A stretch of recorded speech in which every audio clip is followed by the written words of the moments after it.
name's Jeff Weiss. I'm the movie critic with the Deseret News for 10 years now, I believe. I'm Brandon Arnold.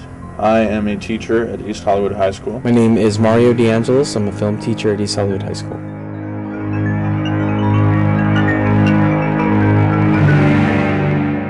I think Black Christmas started the holiday horror films. I think it was hatred of holidays. I really do. Thinking, what other cheap idea can we come up with for horror movies? Some sort of idealistic horror filmmakers who just kind of took it and ran with it. I know.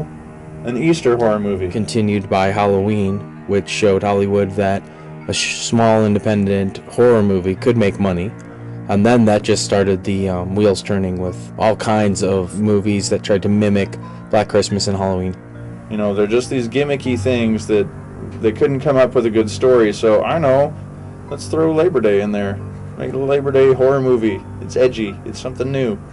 Holiday horror movies have become a joke. They're really not horror movies anymore. They are comedies, if you really want to strip it down. Ching. That's fine. No one used to be afraid of New Year's Eve. However, in the 1980s, that changed with the release of New Year's Evil and Terror Train. People who break their resolution don't get a second chance, and instead get a new beginning in hell. Oh well, who wants to think of resolutions anyway? New Year's movies that are holiday horror things, they're not, none of them are good. And they're remaking them. It just doesn't make any sense. Have you ever heard of a Valentine's kiss that killed? Has love ever truly hurt you? In a 1981 Canadian horror film known as My Bloody Valentine, an old folk tale about a murderer who kills those who celebrate Valentine's Day is proven true when desperate lovers defy the decree and end up dead. Never really catching on, the film was merely forgotten. However, a remake is slated for January 14th of 2009. Are you ready to love again? They're reimagining all of these things because they made money back then, for better or worse, they made money. And they're making money on the video shelves. That's why they're remaking My Bloody Valentine. Realistically, people are going to love or hate the holidays regardless, but it may be a coping mechanism for them to have these goofy little horror movies for them to deal with their antipathy or whatever towards the holidays. 3D was the way to go because otherwise that whole thing wouldn't hold together. But seeing a bloody piece of some guy's jaw head right into your face, pretty awesome. Can you do that for us right now? The jaw into the camera right now? What does St. Patrick's Day mean to you? Is it a day to honor the patron saint of Ireland, or is it a day for a very bloody murder? In the 1993 horror film Leprechaun, a man finds a pot of Irish gold and takes it all for himself. However, the rightful owner, an evil leprechaun, hunts him down to take it back. This film has spawned numerous sequels and spin-offs, however, also transitioned into more of a comedy rather than a horror film. Hitchcock was the master of making it scary. But it would have been great if Hitchcock would have had a crack at, you know, a holiday horror movie. Then we might have a great subgenre. So maybe like Leprechaun, directed by Alfred Hitchcock Jr. That'd be great. Back to the Future in space in the hood. Leprechaun to the future. I thought you were saying actually not. That would have been a really bad thing.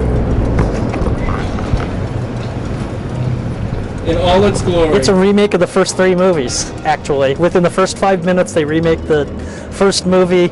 Within the next 15 minutes, they remake the second movie, and then the credit comes up Friday the 13th. And this is really a remake of the third movie. Were there any holidays you thought that couldn't be touched? Think again. Uncle Sam, Father's Day, Happy Birthday to Me. All films about killing those who don't please the lunatics of this world. Such as a war veteran who returns to kill the unpatriotic, a son who seeks to kill his stepfather, and a girl murdering her friends on her birthday. What created such horrors? Just wait until you see what they did to Christmas. That's why they remade Prom Night. The Japanese horror movies started making money. Then the holiday horror movies, that's what's next. Because they're running out of ideas. You just take off the mask. Oh, it's Kevin Bacon. Woo! And then he does a jig. Already made like 20 Dracula movies. Why not? Nobody will care. People will pay to see it. You know, you've got Dracula, Blood for Dracula, Got something to say. Resurrection of Dracula, What's it? Satanic Rites of Dracula. 6 more days till Halloween, Halloween, Halloween, oh. John Carpenter's Halloween went on to revolutionize horror films and the holiday in general. In the 90s, children could still be seen dressing up as Michael Myers, wielding a fake knife, and scaring their classmates. The film has also gone on to influence other films such as Friday the 13th. Halloween, John Carpenter's Halloween, when it first came out, I think has affected Halloween. Every year they get more and more violent costumes, and now you can dress up as Jason Voorhees, Serial killers, or Michael Myers. murderers.